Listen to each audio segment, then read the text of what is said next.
Hey guys, pretty sad news to report today as WWE legend Road Warrior Animal has passed away at the age of 60. Road Warrior Animal, otherwise known as Joe Laurinaitis, was one half of the greatest professional wrestling tag team in all of history. The only professional wrestling tag team to ever win the AWA, the NWA, and the WWE um, championships, the top three promotions that existed at the time when the Road Warriors broke into the business. The Road Warriors in the WWE were otherwise known as the Legion of Doom. Um, they first got this name when they were working down in Georgia, where they debuted. It was Ole Anderson who came up with their gimmick, which was based off of the movie um, um, Mad Max, The Road Warriors. But they also were involved in a faction with Arn Anderson, Jake the Snake Roberts, and King Kong Bundy, known as the Legion of Doom, based off the the super the Superman cartoon, the Super Friends. The villains in the cartoon were called the Legion of Doom. So Mike Hegstrand and Joe Laurinaitis took this name when they went to the WWE in 1980. Um, in 1980, 88, 89. And it didn't take them that long to win the tag team championships. They won it um, at SummerSlam 1991. That was in Madison Square Garden from the Nasty Boys. Every territory that they came into, they beat the top tag team. When they came into the AWA in 1986, 85, 86, they immediately beat the Crusher and Baron Von Raschke, who were staples in that organization. When they came into Jim Crockett Promotions, they immediately started feuding with Arn Anderson and Tully Blanchard. They were dominant in every every area of the country that they came into, and they were the first really power tag team. They would do the Doomsday Device, and they would just destroy their opponents. They really didn't know how to really work, as they say in the business. They didn't know how to perform a lot of moves like teams like in the past, like in the '70s. Ole Anderson and Gene Anderson and stuff, and Lars Anderson wouldn't know how to do these methodical moves, and even Arn and Tully. But the Road Warriors, they weren't like that. They were explosive. They matched the '80s. They had face paint. They had mohawks. They had spikes. And in the NWA, they would even come out to um, Black Sabbath's Iron Man theme song. In the WWE, of course, they couldn't. WWE came up with their own songs, so they had their own WWE type theme music when they were there. And it was there that they developed their the Hawk developed his catchphrase. Oh, what a rush! They would always say in interviews. They were managed by Precious Paul Ellering, and for a while in 1998 they were also managed by Sonny. LOD 2000. LOD 2000 was a complete bust. In fact, their second run in the WWE, which lasted from 1997 to about 1998-99, it was just a bust because everything they faced reminded them that they were just old and outdated, especially the New Age Outlaws. on one episode of Raw that New Age Outlaws actually cut Hawk's mohawk. And it was just never um never good for them. That run in the 90s.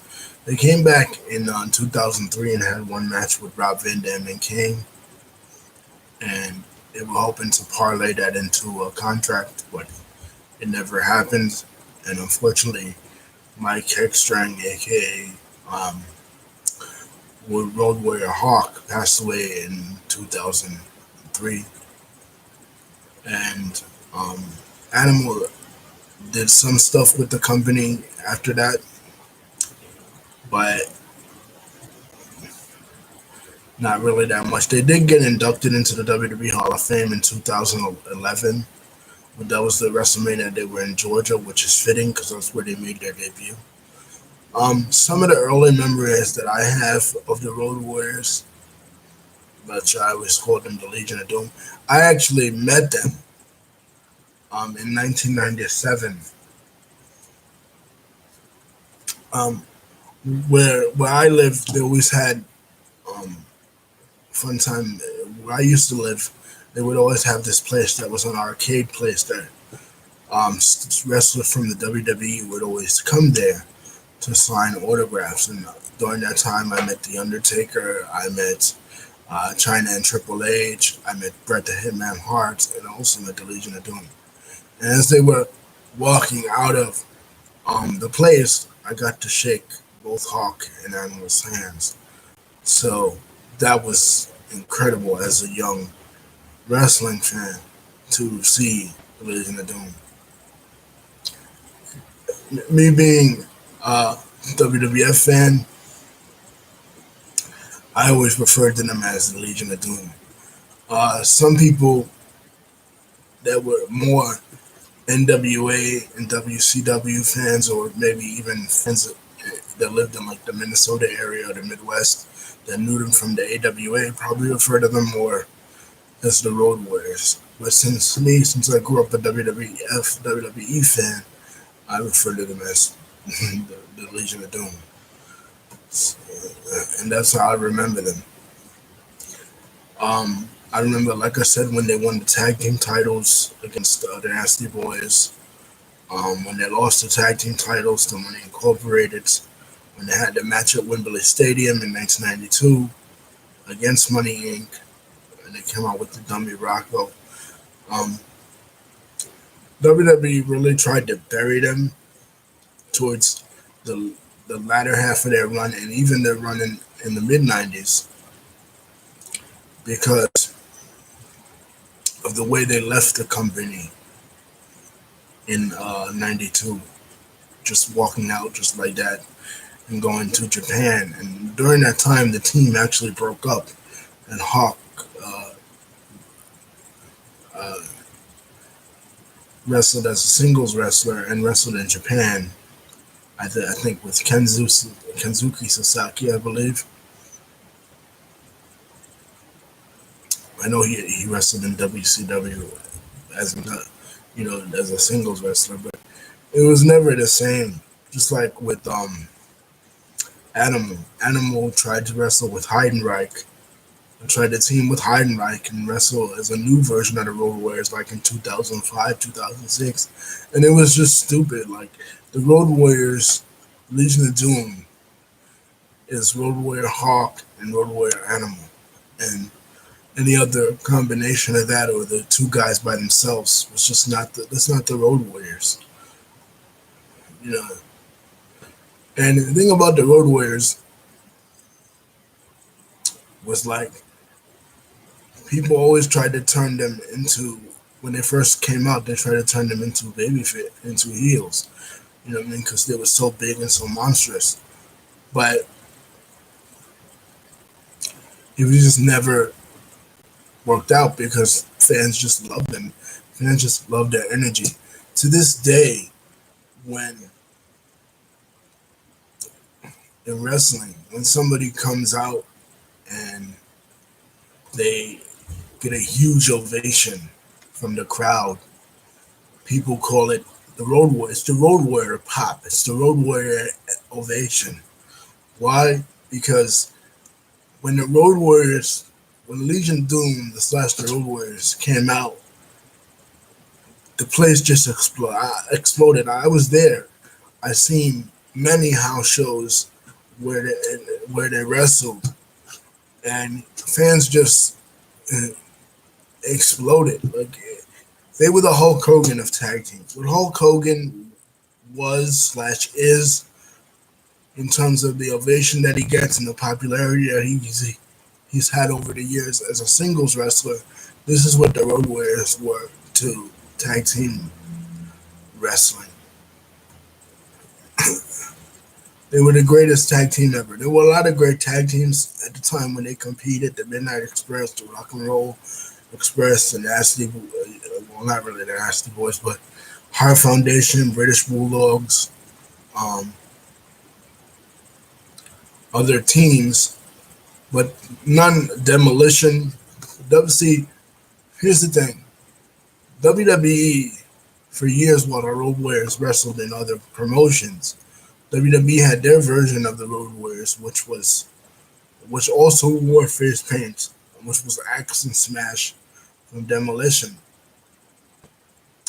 But everyone who had cable and who could watch the NWA knew that Demolition was just a fake version of the real Road Warrior. So when Road Warrior Hawk, I mean when um, Road Warrior Hawk had that disagreement with Jim Crockett Promotions where he busted Dusty's eye open in the lead up to Starrcade '89, and they went to the WWE. People like, oh, well, now the WWE fake version of the Road Warriors is going to take on the real Road Warriors, Demolition and the Road Warriors. But it never really happened because Bill Eadie, who was Smash, retired, and they brought in Crush, which was a stupid combination, and then Demolition left. So you never really got to see the Legion of Doom versus uh, Demolition in WWE. But I saw a thing, I think it was like from Survivor Series 1991 or Survivor Series 1990, where it was like Texas Tornado teaming with LOD and Ultimate Warrior. And it was just like all these guys have passed away now. You know, Kerry Von Erich passed away in '93, Ultimate Warrior in 2014, Mike Hister in 2003, and now um, Animal. So it's really sad, guys. I mean, what really attracted me to professional wrestling when I was real young was acts like the Road Warriors, acts like Sting, acts like the Ultimate Warrior, guys that will wear face paint and wear the mask, and it would look something completely different than you ever saw.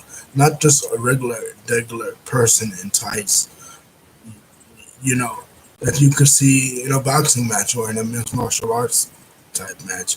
But you couldn't really see that the explosiveness and the characterization in any other form of entertainment like you could in professional wrestling. And the Road Warriors and Sting and Ultimate Warrior epitomize that. And even James Harris, Kamala, also, who just passed away this year, a couple months ago, also was like that. These great performers, yeah, you knew they were putting on an act and stuff, but still, you know, it was they were larger than life characters. You know what I mean? Like when they did the Doomsday Device, man, that shit looked like it hurt. You know, like they would hoist you up on their Animal would hoist the man up on his shoulders, and Hawk would come off the top rope with the clothesline like this, and like the opponent, like Henry Godwin or Brian Niles, would do a double flip in the rope, and, and you just be like LOD, LOD.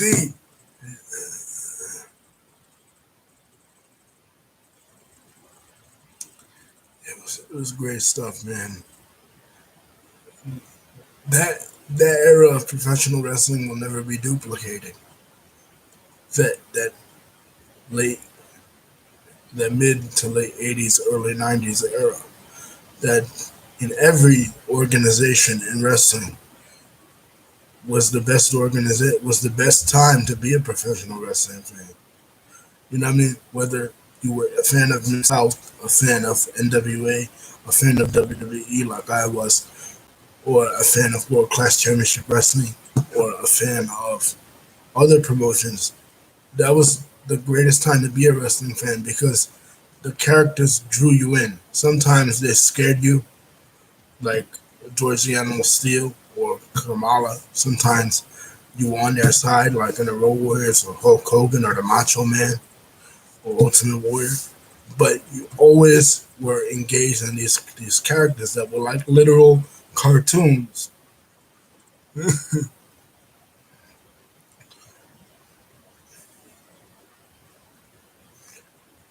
And I have this book by David Shoemaker, Life, Death, and Professional Wrestling, and it, you know, it's just sad because I grew up watching these guys, and I met a lot of them. I got the chance to meet Scott Hall, Kevin Nash, the Road Warriors, Undertaker, Bret Hart, Diesel. I mean, Bret, yeah, of course, Diesel. Bret Hart, Mankind, a lot of these wrestlers. And, you know, these were the heroes. These were my heroes when I was 8, 9, 10, 11, 12, even 13, 14. Because it was just like the same thing that attracted me to professional wrestling attracted me to Star Wars when I was a little younger. Um, was the characters and the struggle between good and evil. But what made wrestling different than watching something in a movie was that it was live and the energy was live. And the Road Warriors contributed to that. Those spikes and saying, "Oh, what a rush!" And when Animal would throw the Hawk in interviews and be like, "Tell him, Hawk," and he'd be like, "Well, he." One of the most famous ones was like from 1992 WrestleMania 8. They didn't they didn't wrestle.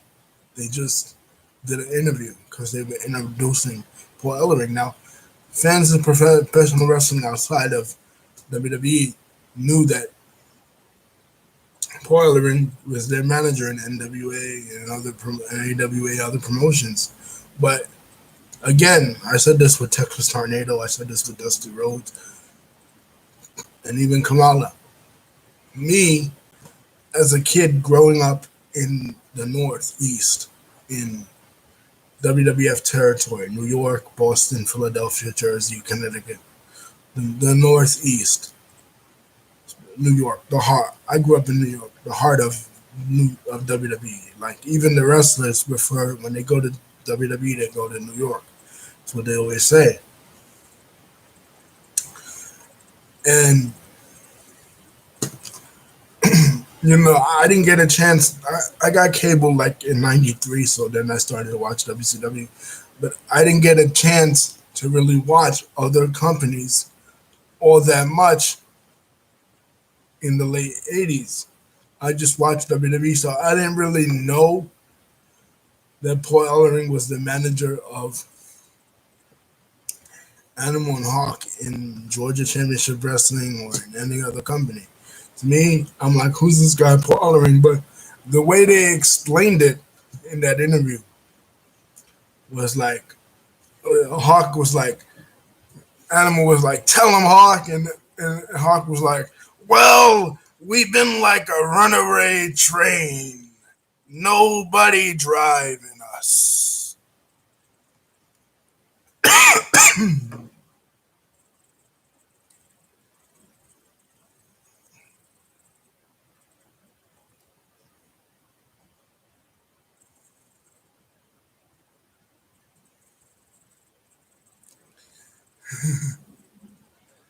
And it was just cool,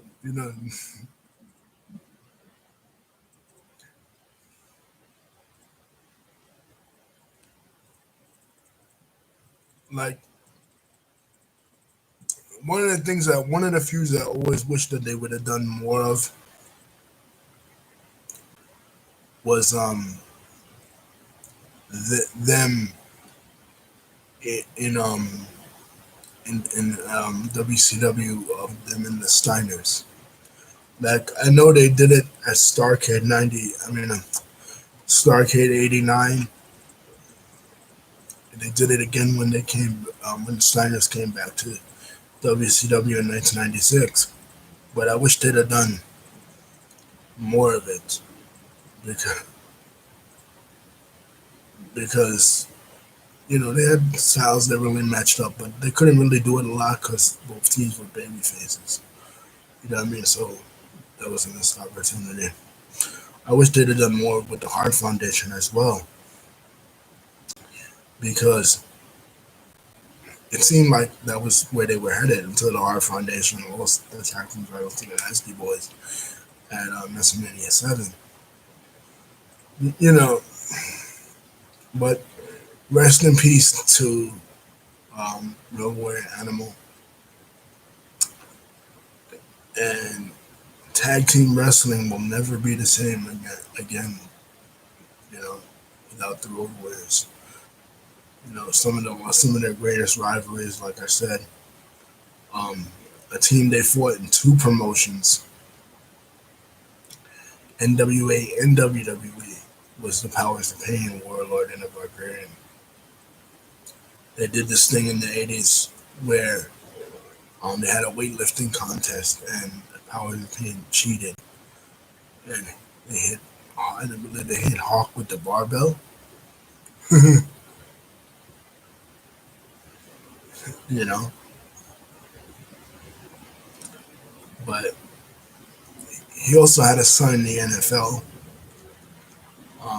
and a brother that was head of talent relations, Johnny Ace, aka John Laurinaitis, who was best known, besides being head of talent relations on an on-screen character that feuded with John Cena in the mid 2010s.